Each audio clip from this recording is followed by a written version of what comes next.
What's up everyone? Today I'm going to be dyeing my hair purple with the Overtone Purple for Brown Hair Coloring Conditioner. I have used Overtone in the past. I have used some of their stuff that's made for brown hair. I used their rose gold for brown hair. Didn't really show up on my hair. I think that's just because it's too dark. Purple has showed up pretty well in my hair in the past though. I'll be linking some videos up on top for other brands that I've dyed my hair with to make it purple. The last time I used Overtone, it washed out, I believe, within a month or so. I don't remember if I fully gave it time to go out or it just really faded kind of quickly. So I'm really interested to see what it will look like in a week for me. So when you order Overtone, it will give you a little package for gloves. These are cheap, one size fits all type of gloves. They don't really stick to your hands, unlike the regular latex gloves that I use. I prefer these. They are not as baggy on my hands. I have pretty small hands. Just for a size comparison, like my palm is the size of the container. Now my hair is still a little bit red from the last time I dyed my hair, which was in January. You can see like a little bit of some sections that are more red than others, and then others that are just basically brown. So I did shampoo my hair, so everything is good to go. I just need to blow dry it a little bit more to get all of the wetness completely out of it before I start the actual dyeing process and prepping for that. So I just finished blow drying my hair. It's all dry now. I'm gonna go ahead and start prepping myself to dye my hair. Part of my prepping steps is to cover my face and neck with petroleum jelly, section my hair into 4 sections with some alligator clips, and putting a towel around my neck and fastening it with a safety pin. That way I have the least amount of dye on my neck and it saves a lot of cleanup process for it afterwards. I'll link a couple videos down below that actually show me going through the process of putting the stuff on my hair, but for the sake of time in this video, I'm just going to skip over that. So at this point, I'm ready to start dyeing my hair. The instructions on the bottle say to use gloves and apply evenly to dry hair. Wait 10 to 15 minutes and rinse clean. If you want a fade-free color, you should use it weekly to refresh. Overtone products are non-damaging and contain no lightening agents. Results may vary depending on many factors, including starting hair color. Avoid contact with the eyes for external use only. If irritation occurs, discontinue use and seek medical advice. It is also vegan and cruelty-free, free of sulfates, parabens, and ammonia, and suitable for all hair types. So I am definitely going to be letting this sit in my hair for longer than 10 to 15 minutes, maybe about an hour, just to make sure that the color actually goes into all of my hair and it's not just going to be super pigmented for the sections that I do first, and then the last sections don't really get anything.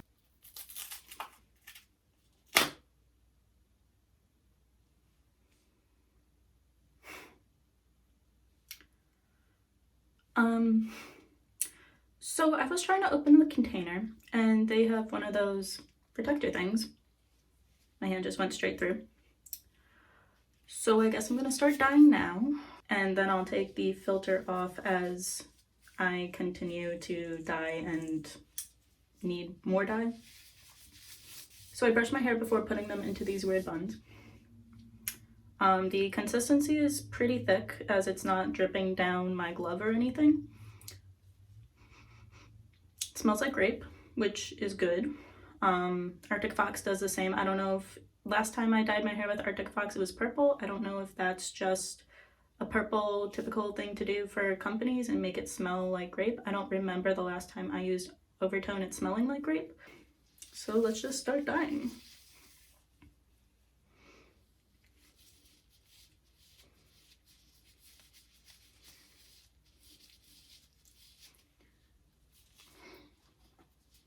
This is a little awkward now since I have to like take the lid off and use the lid first and then worry about the jar.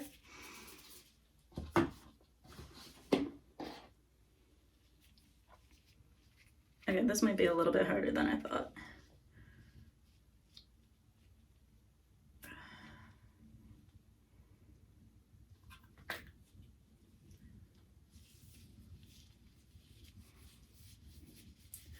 So you want to make sure that you really saturate everything. I love making sure that my roots are completely saturated.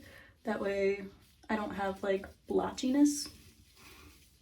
And the pigment definitely does show up a lot more when you're out in the sun than indoors, so people will notice if you care about that.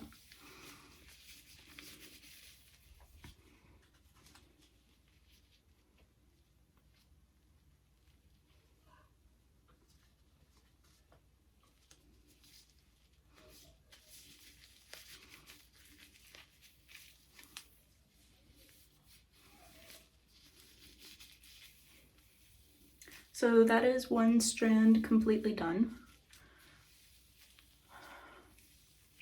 I'm gonna go ahead and do the rest of this section.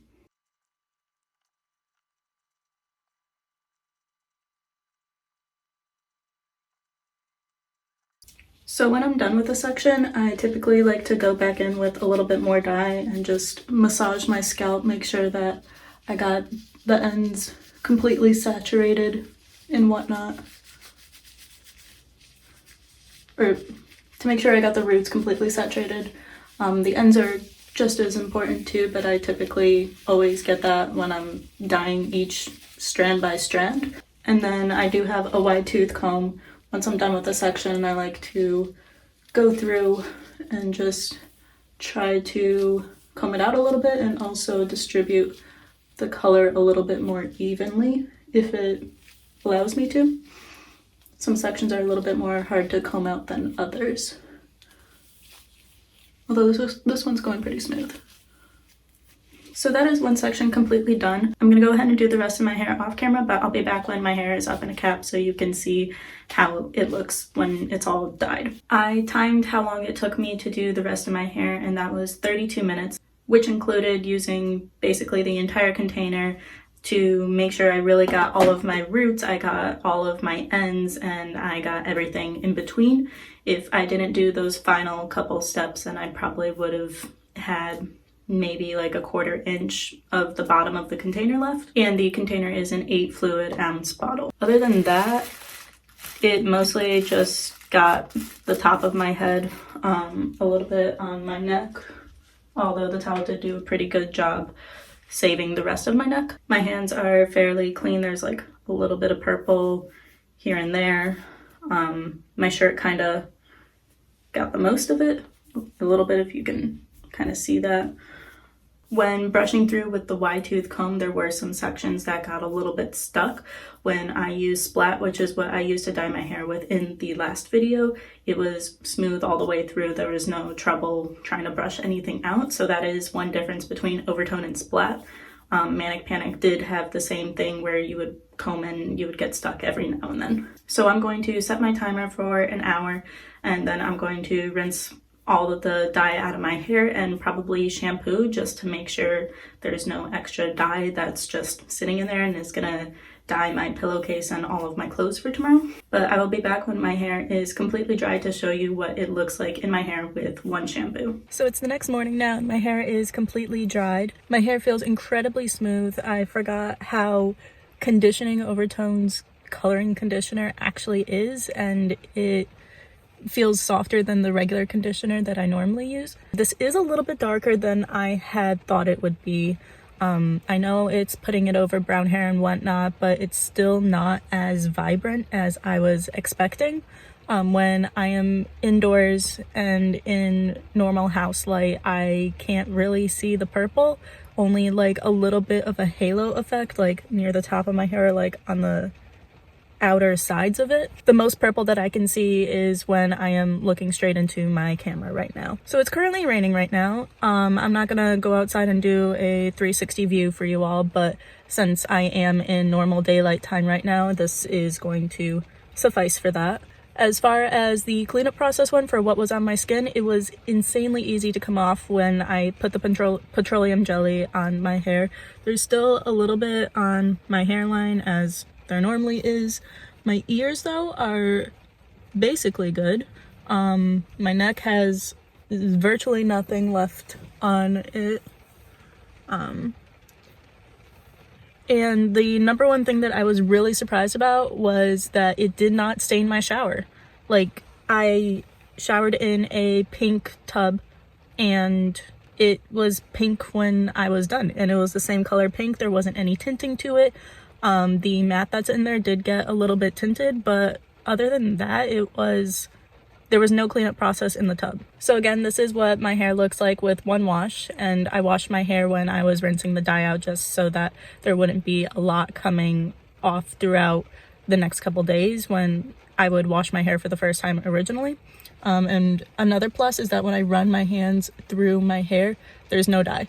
So that's really good. I will be back when the dye has been in my hair for 1 week for another update. So the dye has been in my hair for 1 whole week. Since putting the dye in my hair initially to now, I have washed my hair 3 times, which includes the time I filmed for the morning after dyeing my hair, and I washed my hair after I dyed it. I can say that when I shower and I shampoo my hair, there's dye that comes out. If I take showers and I don't wash my hair, it has gotten to the point now that I don't really see any dye coming out, and I wash my hair in a white shower so I would know if I saw any purple or pinkish dye coming out. What surprised me was that my hair was still smelling like the Overtone grape smell, and that the smell had still lasted throughout me shampooing my hair. I thought it would have gone away after like 1 or 2 shampoos. After 2 washes, it stopped really smelling like grape, but I was still surprised that when I got to the 3rd wash that I wasn't smelling it anymore. Another thing that I've noticed, especially staring at myself in the camera right now, is that my hair went from being like the color of a purple grape to something a little bit more muted and more so just tinted. It is an overcast day and it has been on and off raining, so today I'm not going to go outside and show you what my hair looks like, but if in the next couple days it's a beautiful day outside, then I'll throw up a video for what my hair is like outside. It may be with 4 washes, it may still be with 3, but here's that video. So this is my hair with 4 washes. It is a lot more red than purple right now, but the vibrancy is still really there for the intensity of the color, although it isn't exactly purple. When my hair is wet, I've noticed that when I sleep on a pillowcase without a towel on it, that it'll slightly stain it. I think that that was for between like 1 and 2 shampoos. After the 3rd one, I didn't really see any dye on the pillowcase, and nothing has come up on my clothes. Nothing has ever still shown up on my hands. I do not think that Overtone will last as long as Splat did, because Splat lasts typically for like 30 washes. If Overtone has started to fade this much within 3 washes, then I give it about like 15 before it's like seriously faded and you can't really see it unless like there's sun on it, to there not being anything at all in my brown hair. Other than that, I really do like Overtone. It was an easy product to work with. Yes, I think that Splat was easier for application wise because it had the bottle, and because when you comb it through your hair, it's not as a tangled mess as with Overtone or Manic Panic. When you comb through with Splat, you can get like all the way straight through. With Overtone and Manic Panic, it takes a couple times to really get through that. And having naturally curly or wavy hair, this is my natural hair right now, it is a little bit of a pain. Would I use Overtone again, and do I recommend it for someone who wants an easy application? Yes, and the color payoff really does work. It doesn't transfer onto anything like Arctic Fox or Manic Panic sometimes does, so that's a huge plus. Cleanup process, insanely easy. It didn't stain my tub, as I mentioned before. It hasn't stained clothes. It hasn't stained pillowcases. The dye has now been in my hair for 7 washes, and I'm disappointed with how the pigment looks in my hair as of right now. Overtone's website doesn't claim for how long it's supposed to stay in your hair, and I didn't buy the conditioning color that you're supposed to add in every time you wash your hair, and the purple has faded to a burgundy. So if you want something that's going to stay purple for the entire duration, or look somewhat like purple for at least a week's worth of washes, then I do not recommend Overtone Purple for brown hair. I mean, I'm not really complaining about the burgundy necessarily. I think it does look good when I'm outside. When I'm indoors, I mostly just see brown. I don't really see like if I'm looking straight down and I'm outside, I can see a little bit of the color, but if I'm inside and looking at my hair, then it mostly just looks like brown with like a slight hint of red to it. So if you want to spend about $30 for the coloring conditioner to last in your hair for about 3 washes, then have at it. I personally will not be buying it again in the future to try it out because I know that there are other brands that the pigment would last longer or at least not fade to a completely different color. So I didn't plan on filming this far in advance. It has been almost 2 months since I initially dyed my hair. I dyed my hair on April 23rd and today is June 12th. I didn't plan on filming this far into the future. I just never got around to editing all the clips that I had made before this one. So I figured I would give you all an update a little bit into the future. So the only time that I can see that my hair is not brown is when I'm looking into my camera. Like if I'm looking straight down right now, my hair is brown. But looking into the camera, I can tell that there's a little bit of a purplish burgundy tint. It is a lot more faded than the last time I had filmed, which is to be expected. I wash my hair with hot water all the time and there's no dye coming out, so I think it's safe to say that my hair is stained this color and it's going to stay this color until I dye it brown or I dye it something else. It could still be coming out every now and then, but it's been 2 months and I haven't seen any purple or any pink coming out of my shampoo when I rinse my hair. I still do not recommend purple for brown hair if you have hair as dark as me because the purple was basically not there after the first week or 2. So if you found this video helpful, please give a big thumbs up down below. Leave a comment about what you thought of how the pigment has lasted in my hair. If you've tried purple for brown hair or any other for brown hair dyes, let us know how it's worked for you. And I hope you all have a good day and I'll see you all next time.